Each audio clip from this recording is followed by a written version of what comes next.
नमस्कार, डिजाइनर विशेष में आपका स्वागत है। मैं हूं डॉक्टर प्रतीक श्रीवास्तव। मेरे आज खास मेहमान हैं डॉक्टर सौरभ मालवी, जो गठिया रोग के विशेषज्ञ हैं और जो कोविड-19 के जो एक्शन टीम बनाई गई है इंदौर की, उसके भी सदस्य हैं और इंदौर मेडिकल एसोसिएशन के ज्वाइंट सेक्रेटरी हैं। मेदांता हॉस्पिटल में हैं, देश और दुनिया में काफ़ी बड़ा नाम है, विदेशों में काम करके आए हैं। और अभी लगातार जो बातें सामने आ रही हैं वो ये बात आ रही है कि अगर लॉकडाउन खुल भी गया, रेड जोन से हम ग्रीन जोन में भी आ गए, तो भी कोरोना का खतरा नहीं टल जाएगा। कोरोना का खतरा बना रहेगा। हमको बाहर निकलना है, हमको अपने कार्यस्थल पर, काम की जगह पर जाना है। विद्यार्थी कक्षाओं में जाएंगे, कॉलेज में जाएंगे, दुकानदार दुकानें खोलेंगे, किसान खेतों में काम करेंगे और तमाम लोग अपना अपना काम करेंगे। लेकिन कोरोना वायरस जो है वो फिजा में रहेगा, हवा में रहेगा। तो ज़्यादा ज़रूरत इस बात की है कि अब हम कोरोना के साथ जीना सीख लें। कोरोना के रहते हुए हम अपने सामान्य जीवन स्तर को कैसे सामान्य रख सकते हैं और कोरोना से कैसे बच सकते हैं। इन्हीं मुद्दों पर हमने बातचीत करने के लिए एक ऐसे शख्स को बुलाया है जो कोविड-19 एक्शन टीम के मेंबर हैं और लगातार इंदौर में कोरोना से निपटने का जो कार्य योजना बन रही है उसमें अपनी सहभागिता और सहधर्मिता निभा रहे हैं। डॉक्टर मालवी, आपका स्वागत है। नमस्कार श्रीवास्तव साहब, धन्यवाद मुझे बुलाने के लिए। मालवी साहब, ये तो तय हो गया कि अब ये वायरस है, ये कायम रहेगा। वैज्ञानिक इसकी वैक्सीन बना लेंगे, जब बनेगा, कितना महंगा होगा, कितना सस्ता होगा, कितना उसको लोग इस्तेमाल कर पाएंगे, वो बात की बात है। लेकिन फिलहाल तो ये मान के चलना चाहिए, मेंटली हमको प्रिपेयर हो जाना चाहिए कि ये वायरस तो रहेगा। अब इस वायरस के रहते हुए हमको हमारा क्या सावधानियां और कैसे हम अपना जीवन जिए? आपने बिल्कुल सही कहा कि ये वायरस तो रहने वाला है ना। डेंगू का एपिडेमिक आया 2006-07 में, आगे आ गया और अभी तक कायम है। डेंगू के मरीज आ ही रहे हैं और चल रहे हैं। तो हमने जीना सीख लिया कैसे बचना है। फिर स्वाइन फ्लू आया 2000 करीब 8-9 में, 8-9-10 के आसपास आया। हाँ, उसके बाद डेंगू, स्वाइन फ्लू से भी सबने रहना सीख लिया, कैसे बचना है, क्या करना है। अभी तक ख़त्म नहीं हुआ स्वाइन फ्लू, सोचा था ख़त्म हो जाएगा। सिमिलरली कोरोना अभी आया है, कोविड-19, और ये भी ऐसा लगता है कि ये भी लंबे समय तक रहने वाला है। लेकिन अब हमको इसके साथ कैसे जीना है वो इम्पॉर्टेंट है। अभी क्योंकि ये सुनामी की तरह आया है, पूरे दुनिया को अपने गिरफ्त में ले लिया इसने, इसलिए अभी हम बस अब पहले तो इसको पहचानने की कोशिश कर रहे हैं कि आखिरकार ये वायरस कैसा है, क्या कर रहा है, कितना तक भयावह है, कितना जानलेवा हो सकता है, ये सब चीज़ चल रही है। और ये वायरस इतना मायावी निकला डॉक्टर मालवी कि पहले तो इसने संकेत दिए कि भाई आपको खांसी होगी, सर्दी होगी, छींकें आएंगी, हाथ पाँव दुखेगा, पेट गड़बड़ होगा, सांस लेने में होगा। अब ये मायावी है। अभी हम सब लोग रामायण और महाभारत देख रहे हैं, इसलिए मैं इस शब्द का इस्तेमाल कर रहा हूँ, मायावी है। अब इसने सिम्टम्स देना बंद कर दिए। नहीं, ऐसा नहीं है। 81% तक पेशेंट को माइल्ड सिम्टम रहते हैं या एसिम्टोमेटिक रहते हैं। एसिम्टोमेटिक तो रहे ना, उनको दिख ही नहीं रहा, कुछ आ ही नहीं रहा। बिल्कुल, क्योंकि और 81% पेशेंट तक लोग ऐसे ही रहते हैं। बाकी जो परसेंटेज है उसमें सबसे कॉमन है बुखार। अब बुखार तो किसी में भी आ सकता है। और दूसरा जो इम्पोर्टेंट सिम्टम है इसका, जो बुखार के साथ साथ सांस फूलना, इसमें खांसी भी इतनी नहीं होगी जितनी सांस फूलेगी। और तीसरा इंपॉर्टेंट सिम्टम में जो डिफरेंस है ये बाकी चीज़ों से, वो है सुनने की क्षमता या टेस्ट की क्षमता चेंज हो जाना। ये एक सिम्टम इसका अजीब सा है, जो कि 51% पेशेंट तक में आता है, राइट। जो बाकी फ्लू है उस फ्लू के कंपैरिजन में इसमें इतनी सर्दी ज़्यादा नहीं होगी, इतनी ज़्यादा कंपैरिजन में खराश ज़्यादा नहीं होगी ज़रूर, लेकिन इतनी ज़्यादा नहीं होगी। साथ साथ इसमें बदन भी टूट सकता है, जोड़ों में दर्द भी हो सकता है, पेट भी दर्द हो सकता है, तो दस्त भी लग सकते हैं। लेकिन सबसे अजीब सिम्टम एक जो पहचानने में आ रहा है, जो दिखने में आ रहा है इसके साथ, इसमें थ्रोम्बोसिस भी होती है। थ्रोम्बोसिस मतलब खून की नसों में थक्का जमना, उससे भी पेशेंट आ रहे हैं। अब पेशेंट आना शुरू हो गए, हाँ, वो जानलेवा है। अब जो पेशेंट आ रहे हैं उसे पैरों में गैंग्रीन लेके आ रहे हैं, सड़ गया पैर, उंगली सड़ गई गैंग्रीन में। 2 पेशेंट हमारे हॉस्पिटल में हार्ट अटैक लेके आए हैं। कुछ पेशेंट अरविंदो हॉस्पिटल में स्ट्रोक से आए, लकवा लेके आए, क्योंकि ब्रेन की धमनिया में चोक हो गया। तो ये थ्रोम्बोसिस भी करता है, ये बॉडी में इम्यून रिएक्शन करता है ये वायरस। और वो इम्यून रिएक्शन ऐसी तीव्रता से गति में से शरीर में फैलता है कि बॉडी उससे लड़ती है, उस लड़ाई में फिर ये सब चीज़ें होती है, फिर थ्रोम्बोसिस भी होती है और निमोनिया भी खतरनाक हो जाता है। लेकिन ये भी तो डॉक्टर कह रहे हैं कि ये इतना घातक वायरस नहीं है, इसके मरने का जो मोर्टेलिटी है वो 2% के आसपास है पूरी दुनिया में। ठीक है, इंदौर में 5% के आसपास पहुंच गई है, भारत में शायद 4 है, और भारत से भी ज़्यादा इंदौर में है 5, लेकिन पूरी दुनिया में बता रहे हैं कि 2% के आसपास ही है। नहीं, कहीं कहीं पे है, ऑन एन एवरेज निकालेंगे तो ऐसा है। उसमें आप जर्मनी देखो तो जर्मनी में तो 1.3% है, साउथ कोरिया में करीब करीब 1% है, और वहीं आप इटली निकालोगे तो इटली में करीब करीब 9% है, 9 to 11%। अमेरिका में ऑलमोस्ट 10% के आसपास है या 7% के आसपास है। तो एवरेज मिल के ऐसा हो रहा है। इंडिया में अराउंड 5% के 4% के आसपास आ रहा है, इंदौर में 5% है।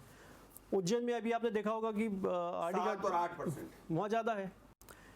क्यों है ऐसा? उसका रीज़न ये है कि हमको इसको जल्दी पहचानना है। जितना जल्दी, जितना लेट पहचाने कि इस वायरस को हम, उतना खतरनाक है, जानलेवा। क्यों?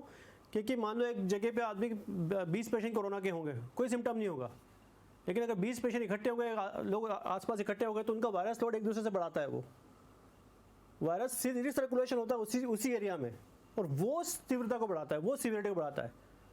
इसीलिए उज्जैन में एकदम से इतने सारे केसेस एकदम से हो गए और जानलेवा हो गए। तो आपने को जल्दी पहचानना वायरस को। उज्जैन में या इंदौर में जो इस तरह के शुरू में इंदौर में जो धरने चल रहे थे, और उज्जैन में भी धरनों से ही वो शुरुआत हुई। वहाँ पे कुछ लोग जो गए, वो पुलिस के जो अधिकारी थे वो भी धरने में ड्यूटी दे रहे थे, और इंदौर का भी एक अधिकारी जो मारा गया, इंदौर के भी जो उज्जैन के भी जो एक अधिकारी जिनकी मौत हुई, वो उन लोगों की उस धरना स्थल पे ड्यूटी थी। तो एक साथ जब सब लोग इकट्ठे हो जाते हैं तो वायरस रीसर्कुलेशन होता है, वायरल लोड बढ़ता है, और वो सीवियर वायरस इन्फेक्शन होता है। वो अगर किसी को हो गया कोरोना, वो अपने आप को आइसोलेट कर ले, कहीं जाए नहीं। तो इसका मतलब ये social distance is very important. आप मुझे समझाइए किस तरह से हमको रहना है। देखिए, आगे हमको 3 चीज़ बहुत इंपॉर्टेंट फॉलो करनी है अगर इनको इससे बचना है कोरोना से। तो सबसे पहले सोशल डिस्टेंसिंग सबसे इम्पॉर्टेंट, कम से कम 2 मीटर की दूरी होना चाहिए, क्योंकि जो ड्रॉपलेट होता है, जो निकलता है कोरोना का ड्रॉपलेट, करीब करीब 2 मीटर तक ऊपर जा सकता है वो ड्रॉपलेट, है ना। छींकने या खांसने से छींकने से थूक से वो 2 मीटर तक जा सकता है।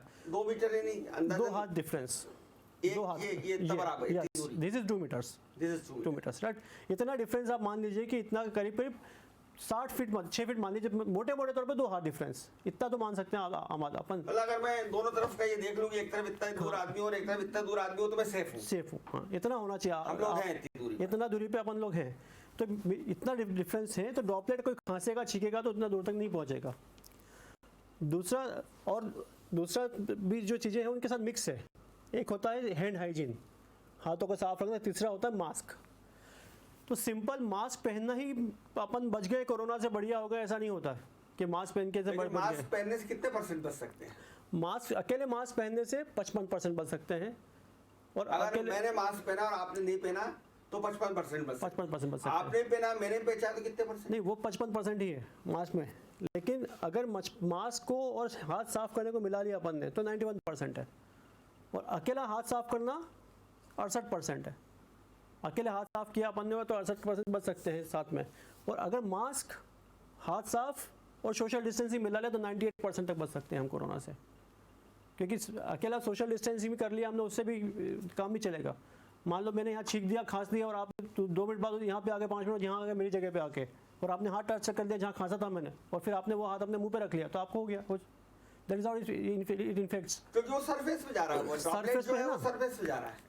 ड्रॉपलेट सरफेस पे रहता है। मैं आपको बताऊंगा कौन कौन सरफेस कितना होता है। हैवी वायरस है, वो नीचे जाता है। हाँ, मैं बताता हूँ आपको, बाद में बताऊंगा कब कितने समय तक रहता है किस सरफेस पे। मैं चाहूंगा आप अभी इसका व्याख्या कर दें। तो सरफेस पे जैसे फॉर एग्जांपल सिंपल कार्डबोर्ड है, जब गत्ते पे है, तो गत्ते पे 24 घंटे तक रह सकता है। आपकी स्टेनलेस स्टील हो या प्लास्टिक हो, वहाँ पे 7 दिन तक रह सकता है। करेंसी नोट हो, अगर नोट है तो उसमें आपका अराउंड आधे दिन तक रहता है। प्लास्टिक का नोट है तो वो भी 7 दिन तक रह सकता है। और आपने अगर जो सिंपल जमीन है, सरफेस है, सनमाइका यहाँ पे सिंपल जमीन पे 72 घंटे तक रह सकता है। ग्लास में 72 घंटे तक रह सकता है। और ये टेबल वेबल जो रहती है, लैपटॉप डिपेंड करता है कौन सा मेटल है, तो लंबे समय तक रहेगा। और सिंपल सा आपका जमीन है, सिंपल उसमें तो आपको 24 से 72 घंटे। वुड पे करीब करीब 72 घंटे तक रह सकता है। आपके कपड़ों पर 24 घंटे तक रह सकता है। कपड़ों में 24 घंटे तक रह सकता है। तो इसलिए कहा जा रहा है कि बेल्ट मत पहनिए, घड़ी मत पहनिए, हाथों में जो कंडा वगैरह बांधते हैं वो मत बांधिए। बिल्कुल, बेल्ट नहीं पहनना है। आप बेल्ट नहीं पहना है, देखिए आप घड़ी नहीं पहना है और चश्मा भी पहन के जाएंगे तो घर पे आके आपको उसको साबुन से धोना है इसको, चश्मे को। तो चश्मे को लोग साफ़ ही नहीं करते हैं, डंडियों को सबको निकाल के चश्मे को साफ़ करना है। कपड़े पहनेंगे तो हाफ स्लीव पहनेंगे, फुल स्लीव पहना है तो आप एल्बो तक उसको फोल्ड करके रखेंगे, क्योंकि अगर आपने एक खोल दिया तो यहाँ चिपक जाएगा वो, और फिर आपने उसको उस तरह से फैल जाएगा। और कपड़े भी कोशिश करिए घर जाते से सबसे पहले इसको उतार दीजिए पूरे सारे कपड़े और इसको सर्फ के पानी में वॉशिंग पाउडर में डाल दीजिए। फॉर एग्जांपल मैं बताता हूँ सोशल डिस्टेंस, घर से बाहर निकलने से लेके तो घर पे आने तक क्या करना है। हम घर से बाहर निकले, सबसे पहले हाथ साफ कर लें। घर से बाहर निकलते ही, निकलने के पहले हाथ साफ कर लें। 7 स्टेप्स वही फॉलो करनी है आपको, palm to palm, back to palm, ठीक है, दोनों हाथ में, थंब पूरा, आपका फिंगर क्रॉसिंग, आपका बैक पाम से back of the finger to palm, और आपका आखिरी में पूरे 5 उंगली मिला के नाखूनों को साफ़ करना है। और अगर हम रिस्ट को साफ़ कर सकते हैं साबुन अगर लगाए तो वो ज़्यादा अच्छा और अपना है। और साबुन जब साफ़ कर लिया अपन ने, नल बंद कर दिया साबुन से, उसके बाद कोहनी से बंद करें, और नहीं बन सकते गोल करने वाला है तो उसके ऊपर साबुन का झाग लगा दें और फिर उससे बंद करें नल को। तो ये हाथ साफ़ कर लिया। उसके बाद मास्क पहनना है, हाथ साफ़ करने के बाद मास्क पहनना है। और मास्क आम आदमी जो है कपड़े का मास्क पहन सकता है, जो हॉस्पिटल में काम करते हैं, डॉक्टर्स, नर्स, पैरामेडिकल स्टाफ, वो surgical mask 3 layer surgical mask use कर सकते हैं। और जो कोरोना पेशेंट को ट्रीट कर रहे हैं डॉक्टर्स, या वो नर्स जो कोरोना पेशेंट को ट्रीट कर रहे हैं, वो N95 मास्क पहन सकते हैं। और जो कोरोना पेशेंट के करीबी रिश्तेदार है जो उससे मिल रहे हैं बार बार, वो भी N95 मास्क पहन सकते हैं। तो ये सर ज़्यादातर लोग तो घर से बाहर निकलेंगे तो गमछा बांध लेंगे। हाँ, मैं बता रहा हूँ। तो ये 3 कैटेगरी बता दी है मास्क में से, कोई भी पहन ले, जो आपकी रिक्वायरमेंट क्या है। कपड़े का मास्क पहन सकते हैं तो कपड़े का मास्क में कुछ भी यूज़ हो सकता है, गमछा पहन सकते हैं, रुमाल लगा सकते हैं, या आप मास्क अलग से बना सकते हैं, राइट। लेकिन एक बार कपड़े का मास्क पहन लिया, आपने गमछा लगा लिया, तो दोबारा आप उसको निकालें नहीं, ना अदला बदली करें। आपने गमछा लगा लिया, साइड याद नहीं रहेगी, साइड याद नहीं रहेगी आपको कि भाई ये ऊपर था और ये अंदर था। तो अगली बार आपने खोल लिया और अगली बार आपने ऊपर वाला अंदर ले लिया, तो सारा वायरस जो है आप अंदर ले गए, वो डेंजरस हो गया। ये सब चीज छोटी छोटी बातें हैं जो कि ध्यान रखनी है। और जैसे घर पहुंचे तो अपना मास्क को कपड़ा धोने के डाल दीजिए। बिल्कुल, तो वही मैं बता रहा हूँ। तो मास्क कोई भी पहन लिया हमने और फिर घर से बाहर निकले। अब घर से बाहर निकले तो पता पड़ा दवाई दुकान में चले गए अपन। अब दवाई दुकान पे भीड़ तो होनी नहीं चाहिए, सोशल डिस्टेंसिंग वहाँ होना चाहिए। अब आपने वहाँ पे सरफेस पे हाथ रखा है, वहाँ दिन के 50 मरीज आ रहे हैं, वहाँ पे दवाई उठाएंगे, हाथ रखेंगे वहाँ पर। आपके पास में सैनिटाइजर होना चाहिए जेब में, ताकि आप उसको या उस दुकान वाले से मान लो सैनिटाइजर और साफ़ करो। लेने से पहले साफ़ करो दवाई, उसके लेने के बाद फिर साफ़ करो और फिर निकलो वहाँ से। और ऐसे ही आप कहीं भी जाओ, चाहे गाड़ी में बैठोगे, चाहे मोटरसाइकिल पे बैठोगे, उसके पहले हाथ साफ़ करोगे, उतरने के बाद फिर हाथ साफ़ करोगे। बहुत इंपॉर्टेंट है ये। कहीं भी सरफेस को, घर से बाहर निकलोगे, सरफेस को छूओगे, उसके बाद तो आपको हैंड हाइजीन मेंटेन करनी है। अगर नहीं करेंगे, आपके पास अपना पर्सनल सैनिटाइजर होना चाहिए, थोड़ी देर में छोटा होना चाहिए, साफ करते रहें आप। और कहीं साबुन की सुविधा हो तो बहुत अच्छी बात है। फिर तो कहीं भी आप जाओ, कहीं भी किसी के जा रहे हैं आप, या कहीं ऑफिस में जा रहे हैं, तो सबसे पहले साफ कर लीजिए। वॉशरूम में जाके अपना हाथ धो लीजिए, वो हाथ धो लीजिएगा। नहीं है तो आप, तो काफ़ी लोगों के पास सैनिटाइजर होना मुश्किल है। अब उसका ऑल्टरनेटिव ढूंढते, आप अपने को साबुन के रूप में करना पड़ेगा। तो आप बाहर गए और किसी भी दुकान पे या शॉप पे, दवाई दुकान पे, किसी ऑफिस में गए, कि अपने क्लोज ऑफिस, जो आपका ऑफिस नहीं, कहीं मिलने गए आप किसी काम से, तो 15 मिनट से ज़्यादा नहीं रुकना है आपको वहाँ पर, क्योंकि वायरस रिसर्कुलेशन बढ़ जाता है फिर। तो कभी भी कि दवाई दुकान पे हो या कहीं भी हो, या कोई शॉप खुलने लग जाए उसके बाद, कभी लॉकडाउन के बाद, तो आपको 15 मिनट से ज़्यादा नहीं रुकना है उस जगह पे।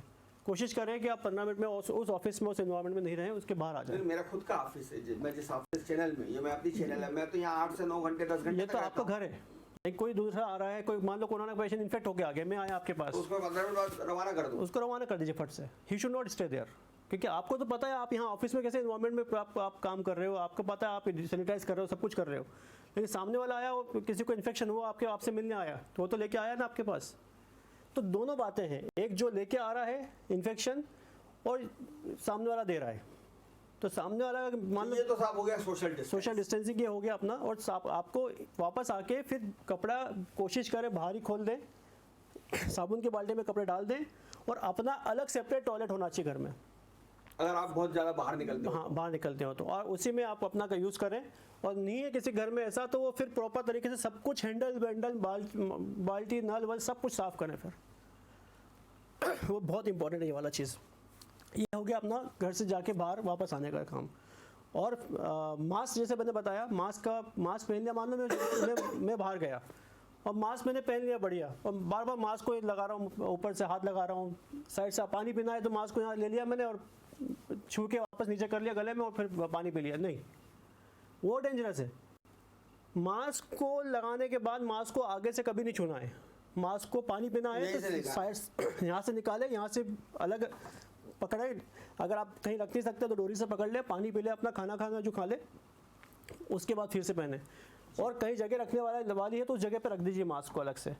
तो ये काफ़ी मैंने देखा है, डॉक्टर्स भी इवन कोई ध्यान नहीं रख पा रहे हैं कि मास्क पहन लिया, उसके बाद मास्क मेंटेनेंस बोलते हैं इसको। अच्छा, मास्क पहनना है तो मास्क को करेक्ट फिट का होना चाहिए। मास्क करेक्ट फिट का होना चाहिए, कहीं से एयर लीक नहीं होना चाहिए, कहीं से ढीला नहीं होना चाहिए मास्क, रिबन ढंग से बनी हो ऊपर नीचे की, और यहाँ तक कवर हो पूरा मास्क। आपकी चिन कवर होना चाहिए, तो सर नाक कवर, यहाँ ना कवर होना चाहिए, और ये साइड से दबा हुआ होना चाहिए ताकि यहाँ से हवा या ना जाए, हवा नहीं आने जाए। ये सब ध्यान रखना है मास्क पहने, इसको बोलते हैं mask maintenance. Correct fit, no leakage. कोई भी मास्क कपड़े का हो या सर्जिकल मास्क को 8 घंटे से ज़्यादा उसको नहीं पहनना है। तो 8 घंटे बाद ये मास्क जो मेरा ये सर्जिकल मास्क है, ये N95 मास्क ये है। N95 सर्जिकल इसको एक दिन रख सकते हैं आप, एक दिन तक मैं पहन सकता हूँ, फिर मैं इसको अलग रख दूँ।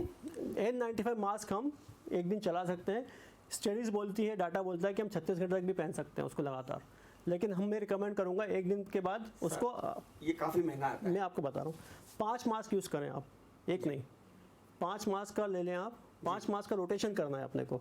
आज एक पहन लिया, घर में गए, घर में एक हैंगर पे 5 क्लिप लगा दी कपड़े के सुखाने वाली, हर क्लिप के ऊपर एक नंबर लिख लिया 1 2 3 4 5, और आज निकला मैं यही करता हूँ। आज एक नंबर का उठाया मैंने, आज रात को जाके उसको वापस वहीं टांग दिया, कल दूसरा नंबर का, परसों तीसरा नंबर, चौथा नंबर, 5वां नंबर, 5 के बाद फिर फर्स्ट नंबर का नंबर आना चाहिए। तो मतलब ये 5 दिन अगर रखा रहेगा तो इसके बैक्टीरिया से मर जाएंगे, निकल जाएंगे, और हम फिर 5 बार ये मास्क यूज़ कर सकते हैं। तो हम इसको धूप में रख सकते हैं? धूप से अल्ट्रावायलेट रेज से खराब हो जाएगा ये। अच्छा, इसलिए इसको छाया में रखना। मास्क पे सैनिटाइजर नहीं लगाएंगे लोग, आजकल क्या करते हैं, सैनिटाइजर लगा लेते हैं, वो नहीं लगाना, वो नहीं लगाना। मास्क गीला हुआ कि खराब हो गया। तो अभी बरसात आने वाली है सर, तो मास्क उस हिसाब से ध्यान रखना पड़ेगा ना, बारिश में फिर अपने को उस हिसाब से पड़ेगा। सब आम आदमी के लिए सबसे अच्छा कपड़े का मास्क, पर उसमें साइड चेंज कर दिया, साइड ध्यान रखना है, या मास्क बना लिया और निकाल घर आया और वो कपड़ा धोने डाल दिया, साबुन की बाल्टी में डाल दिया अलग से, उसको धो दिया। तो कम से कम घर में भी कपड़े का मास्क 5-6 रखें कम से कम मिनिमम।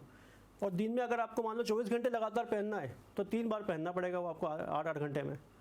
और बारिश का तो वो तो घर में अब जिस तरह से हम अपने अंडर गारमेंट्स लाते हैं उसी तरह से मुझे लगता है कि अब घर में हमको 25-30 मास्क ला के रखना पड़ेंगे हर परिवार के अलग अलग सदस्यों के, और वो मास्क रोज धुलेंगे, धुलने के बाद डिटॉल के पानी में धुलेंगे, उसको बढ़िया प्रेस होगी और वो रखे रहेंगे। रोज सुबह घर जैसा हमारा हैंकी लेते हैं, मोजे लेते हैं, वैसे ही अपना एक मास्क लेकर आ जाएगा। हाँ। ये करना तो पड़ेगा। ये करना अभी कुछ समय के लिए करना पड़ेगा अपने को। लेकिन आपको मैं अच्छी बात ये बता दूं कि धीरे धीरे कोरोना वायरस जो है, जैसे इंदौर प्रशासन ने इतना अच्छा काम किया है कि अब धीरे धीरे करके ये संभल रहा है, ये बिल्कुल संभल रहा है ना, ऐसा नहीं कि नहीं संभल रहा है। हम आगे कुछ समय के बाद हमारी हर्ड इम्यूनिटी हो जाएगी। हर्ड इम्यूनिटी मतलब बहुत सारे लोगों में सब क्लिनिकल इन्फेक्शन हो गया, सब क्लिनिकल मतलब पता भी नहीं पड़ा और हो गया आपको। तो ऐसे करते करते हर्ड इम्यूनिटी हो जाएगी और धीरे धीरे करके फिर हम इससे निजात पा पाएंगे बाद में। एंटीबॉडी, हाँ, आपकी बॉडी एंटीबॉडी बन जाएगी इसकी, और धीरे धीरे करके आप इसकी तीव्रता को दबा देंगे और हल्की फुल्की आगे जाके कुछ समय बाद हो सकता है सिंपल सर्दी जुकाम बुखार से निपट जाएगा। जैसे डेंगू में निपट जाता है, हमको डेंगू वगैरह होता है, हम घबराते जरूर है, एक बार डेंगू पॉजिटिव आ जाता है, उसके बाद हम उसका ट्रीटमेंट शुरू कर देते हैं, तो इंशाल्लाह भगवान ने चाहा तो इसका ट्रीटमेंट भी मिल जाएगा। तो अपन हाँ, इसलिए हम पॉजिटिव सोच रखें, अच्छी बात है। नहीं तो अभी सबसे इम्पोर्टेंट प्रॉब्लम ये हो रही है, तो चूंकि गठिया रोग विशेषज्ञ भी हैं, इसमें ये भी बार बार कहा जा रहा है कि हाँ SCQS हाइड्रोक्लोरोक्विन और गठिया की कुछ दवाइयों का भी इस्तेमाल इसमें कर रहे हैं। बिल्कुल अच्छा क्वेश्चन किया आपने। हाइड्रोक्सीक्लोरोक्विन है ये, और ये हाइड्रोक्सी कंपाउंड है क्लोरोक्विन का। क्लोरोक्विन जो मलेरिया में यूज़ करते थे, क्लोरोक्विन अलग है। तो क्लोरोक्विन का हाइड्रोक्सी कंपाउंड है, ये गठिया में यूज़ होता है। गठिया की बीमारी में हम लोग देते हैं इसको, और कई सालों से देते आ रहे हैं। ये ऐसा बोलते हैं क्योंकि ये जो टिश्यू होता है, सेल्स होता है अपने, वो एसिडिक होते हैं और ये चीज़ें इसका पीएच बढ़ा देता है HCQS अंदर जाके, तो वायरस फिर निष्क्रिय हो जाता है। तो अगर पहले से खाते रहे तो चांसेस थोड़े बहुत समझते हैं, एकदम 100% ख़त्म नहीं करता है या प्रिवेंशन नहीं करता है, ऐसा नहीं है, बट चांसेस रहते हैं कि हाँ इसको थोड़ा सा बचाव हो जाए। क्योंकि वो भी स्टडी हुई है तो बहुत कम पेशेंट की स्टडी जो प्रूफ हुई है, 34 पेशेंट का फ्रांस की स्टडी थी, तो उसमें आया था ये। और अब अमेरिका से यूरोप से और स्टडीज़ आ रही है, तो कहीं कुछ पॉजिटिव है, कहीं कुछ नेगेटिव स्टडी है। एक रिसर्च ये पढ़ी थी कि अपने महू के वेटरनरी कॉलेज के पढ़े हुए एक प्रोफेसर हैं, वो अमेरिका में हैं और वो खोज कर रहे हैं, उनके साथ 7 लोगों की टीम काम कर रही है, उसमें 3 भारतवर्षीय भी हैं। और वो उन्होंने जो गठिया में एक दवाई का इस्तेमाल किया जाता है, शायद मैं ठीक से ना उसका नाम का उच्चारण कर पाऊँ, जो स्वर्ण भस्म टाइप की होती है, गोल्ड जिसमें आता है, आप ज़्यादा उसको बेहतर तरीके से बताएंगे, उसका भी इस्तेमाल करके वो इसका पता लगाने की कोशिश करें। वो ओरामिन है, ओरामिन गोल्ड। और जैसे मैंने बताया था आपको कि वायरस जो है अपने इम्यून सिस्टम को अटैक करता है। वायरल फीवर हुआ, वायरल इन्फेक्शन आया, इसने अपने इम्यून सिस्टम को ट्रिगर किया, तो इम्यून सिस्टम ट्रिगर हुआ तो इन्फ्लेमेटरी सेल्स होते हैं, खराब सेल्स बॉडी में बढ़ जाते हैं, तो वो बड़ा जो बढ़ के शरीर में तूफान ले आते हैं, तो फिर इसकी सीवियरिटी बढ़ जाती है। तो ये जो सेल्स है, ये जो दवाइयाँ हैं, वो इम्यून सिस्टम को दबा देती है फट से उस समय के लिए, वो तीव्रता को दबा देती है, तो हेल्प करती है। ऐसा ही ओरामिन है। ऐसी एक और दवा है टोसिलिजुमैब, बैक्टीरिया इंजेक्शन होता है, ये इंजेक्शन भी यूज़ कर रहे हैं अब हम इस पेशेंट्स में। साइटोकाइन स्टॉर्म होता है, जो तीव्रता बता रहा है उसका नाम है, साइंटिफिक नाम है साइटोकाइन स्टॉर्म तूफान। इंजेक्शन कितने रुपए का आता है? ये जो टोसिलिजुमैब है 40,000 का आता है, 40,000 रुपये। तो ये गवर्नमेंट हमारी इंदौर तो सरकार तो अपनी जो है प्रिक्योर किया हुआ पेशेंट को दे रहे हैं, हम पेशेंट को सरकार ने फ्री ऑफ कॉस्ट कर रखा है अपने इंदौर के एडमिनिस्ट्रेशन ने। ये अभी तो ये कहा जा रहा है कि सर दवाई नहीं मिली कोरोना की। नहीं, ये इम्यून सिस्टम को दबाने का, ये साइटोकाइन स्टॉर्म हो गया उसके लिए ये, लेकिन कोरोना के लिए नहीं है ये।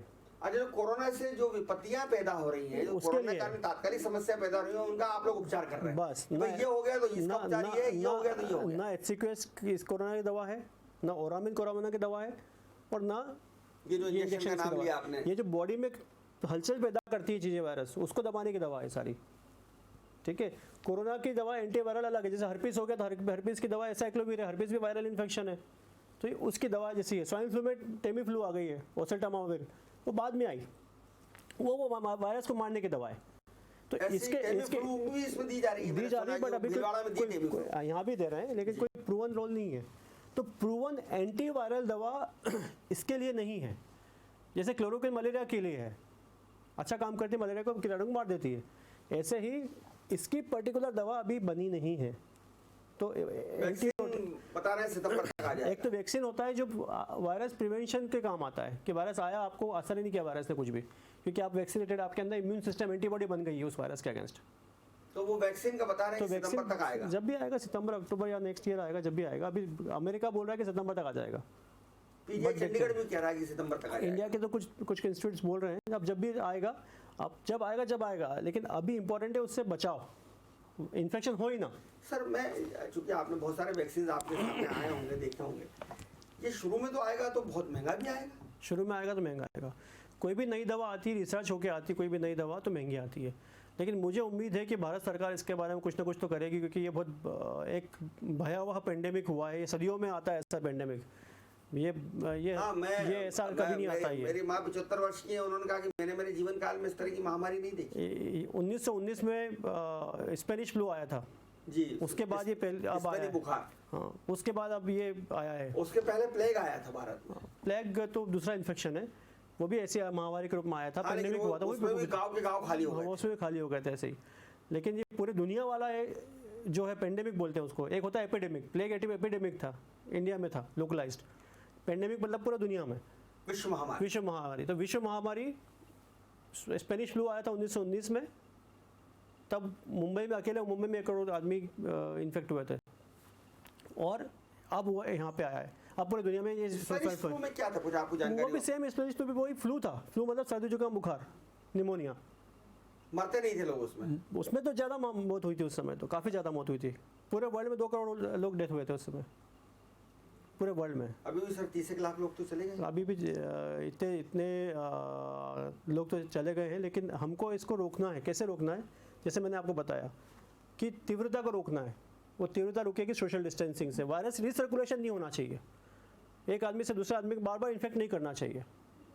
मास्क मेंटेनेंस प्रॉपर होना सर चाहिए। ह्यूमिनिटी बढ़ाने के लिए मुझे बताइए ना कि ह्यूमिनिटी जो आपकी पूरी चर्चा का लबोलबाब ये है, सार ये है कि अगर हम हमारी ह्यूमिनिटी को अच्छा कर लें, रोग प्रतिरोधक क्षमता को अच्छा कर लें, आंतरिक शक्ति को बढ़ा लें, तो हम इस लड़ाई, इस कोरोना से लड़ सकते हैं। हाँ, हम कोरोना से बिल्कुल लड़ सकते हैं। और हमारा एक्सरसाइज, योगा, प्राणायाम, सुबह उठते से आप कम से कम 40 मिनट्स एक्सरसाइज करें, प्राणायाम करें, वॉक करें, और जो भी कर सकते हैं, कार्डियो एक्सरसाइज कर सकते हैं।